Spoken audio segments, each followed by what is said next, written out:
কথা বলে ওই যে অমল ব্যানার্জি বিএনপির সাবেক মনে হয় উনি এই ছাত্রদল নাকি যুবদলের সভাপতির নাকি সহসভাপতির পদ ছিল। সাব ইন্সপেক্টর বাইরে আছে পুলিশ নারায়ণচন্দ্র দাস, উনি স্বীকারোক্তি দিয়ে গেছে এখানে যে শান্তর যত দায় আছে সেটা আমরা দেখব। ওনার বাবা এই অফিসে এসে বলে গেছে যে আমরা হিসাবটা দেখব, দেখার পরে এখানে যা দেওয়ার লাগবো আমরা দিব।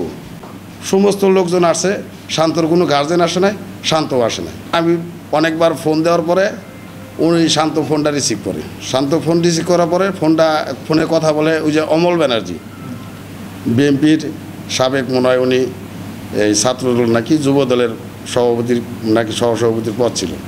তো উনি বলল শান্ত আর অফিসে যাবে না, তোমার প্রতিষ্ঠানের দুইজন লয়ার আছে, যা বলার জনগণে উনিই বলবো, শান্ত আর ওখানে যাব না।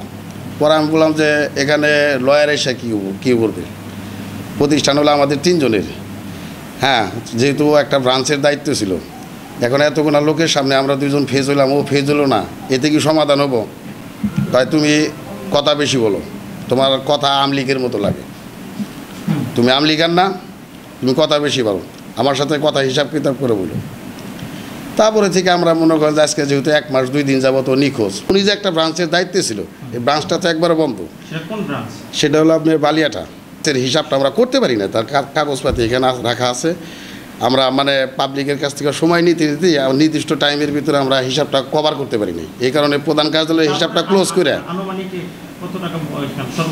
সেইখানে আমরা দিয়েছিলাম মূলধন, কিন্তু এর ভিতরে কিছু ক্লেম বেরোয়েছে, উনি আমাদের না জানে বিভিন্ন সদস্যদের কাছ থেকে টাকা পয়সা নিছে, যেমন কারো কাছ থেকে 7 লাখ, কারো কাছ থেকে 8 লক্ষ, সেটা মানে হেড অফিস মানে আমরা জানি না আর কি, আমাদের কোনো সইও নাই, আমাদের প্রতিষ্ঠানের বই ব্যবহার করছে।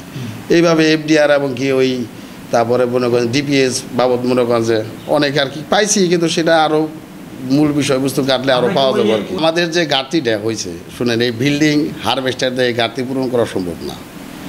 এখন যে আমরা দাঁড়িয়ে আছি, বাপের কিছু আছে বিদায় এখানে দাঁড়ায় কথা বলতে পারছি, তখন পাবলিক ফাংশন আপনারা তো বুঝেন যে টাকার জন্য মানুষ কি করতে পারে। পাবলিকরে বলতেছি আমার যা আছে বাড়ি ঘর যা আছে বিক্রি করে আপনাদের টাকা আমি দিয়ে দেবো, বলেই যে আমরা টাকা পাই, টাকা দেন না, আপনি বাড়িঘর সাজায় বসে গাড়ি বাড়ি, এটা তো বলতেইছে এখন ইনস্ট্যান্ট বলতেছে, না বলার তো কোটি টাকার বিজনেস। আমরা দীর্ঘ 15 বছর যাবত এই ব্যবসাটা করে আসতেছি। আমরা যদি কিছু লাভ পাইতাম এই বোঝা তো আমরা কান্দি নিয়ে রাখতাম না। অবশ্যই আমাদের তো কিছু এখান থেকে আমরা মানে নিচে নিই, এনজিওর ব্যবসা করে মালিক যে চেহারার দিকে তো বোঝা যায় টাকার ব্যবসা করে, এটাও অস্বীকার করার কোনো কিছু নেই। এখন বিষয় হলো আমরা টাকা যাই করি, মানুষ টাকা পায়, আমরা টাকা দিয়ে দেবো।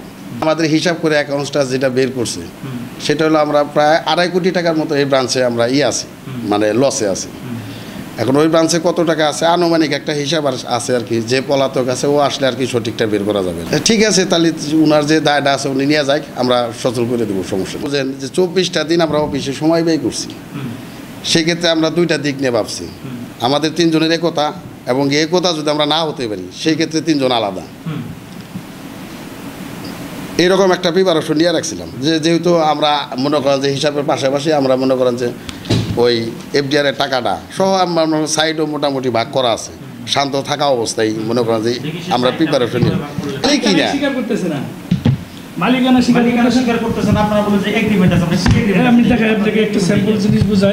আমি একটা যে প্রপার্টি বন্ধক রেখে লোন, যেটা বলে মর্গেজ লোন, মর্গেজ চাষ করাটা পরে মর্গেজ লোন যদি হয়ে থাকে তাহলে এই জিনিসটা দেখেন, আমরা এই যিনি 200 কিলোমিটার লোক, এনার জমিটা আমাদের বাড়িটা আমার নামে বন্ধক রাখছে 3 জনের নামে, তাহলে আমি শান্তরে কেন এটার মধ্যে অ্যাড করলাম? এই দেখেন আমাদের 3 জনের জিম্মাই কিন্তু আমরা এই জিনিসগুলো বন্ধক রাখছি, যেমন এই যে এনামুল হোসেন, হ্যাঁ শান্তচন্দ্র দাস, এই যে তোফাজ্জল হোসেন।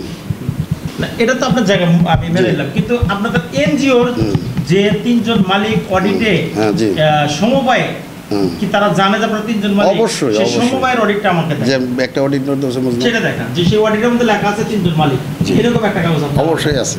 11 জন মালিক ছিলাম সেই সময়, আমাদের লাইসেন্স ছিল একটা সূর্য তরুণ মাল্টিপারপাস কোঅপারেটিভ সোসাইটি লিমিটেড। তারপরে যখন মালিক চলে যায় আমরা নতুন 14 সালে এই যে মিতালি সঞ্চয় ঋণদান সমবায় সমিতি এই লাইসেন্সটা আমরা নিয়ে আসি। সাব ইন্সপেক্টর বাইরে আছে পুলিশ নারায়ণচন্দ্র দাস, উনি স্বীকারোক্তি দিয়ে গেছে এখানে যে শান্তর যত দায় আছে সেটা আমরা দেখব। ওনার বাবা এই অফিসে এসে বলে গেছে যে আমরা হিসাবটা দেখব, দেখার পরে এখানে যা দেওয়ার লাগবো আমরা দিব, এটা স্বীকার করছে। এটা অনেক সাক্ষী শপথ আছে এখানে। এই সংখ্যালঘুর দোকায় দিয়া ও মনে করেন যে আমাদের নামে একটা জিডি করে ওরা পলাতক মানে এখন তো হিন্দুদের জন্য আমরা ঝান প্রাণ দিয়ে দিতেছি।